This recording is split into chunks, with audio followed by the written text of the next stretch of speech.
ما تبالغش في الاهتمام برأي الناس، لأن احتمال كبير رأي الناس يكون غلط أو ليهم غرض.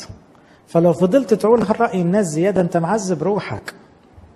be yourself، يعني خليك أنت زي ما أنت. محدش بيعجب الكل. أنا الكلمة دي أب اعترافي قالها لي في وقت كنت تعبان قوي أكتر من حد زعلان مني، ودي بتوجعني نفسيا، أنا ما بستحملش ده. فقلت له يا ابونا أنا مش عارف أعمل في روحي إيه، ناس كتيرة زعلانة مني. فقال لي كلمة ما انساهاش، قال لي محدش بيعجب الكل، واللي فاجئني ما كنتش عمري فكرت فيها، قال لي المسيح ما كانش بيعجب الكل. أول مرة أفكر معاك حق. هو ربنا يسوع عجب الفريسين؟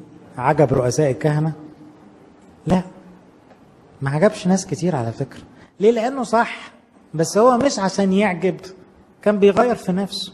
لا، أنا مش لازم أعجب.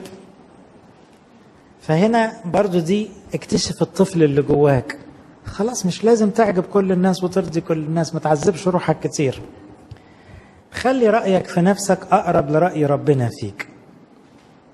أنت عارف أنك ضعيف وربنا عارف أنك ضعيف، خلاص مش فارق بقى الناس شايفينك إيه.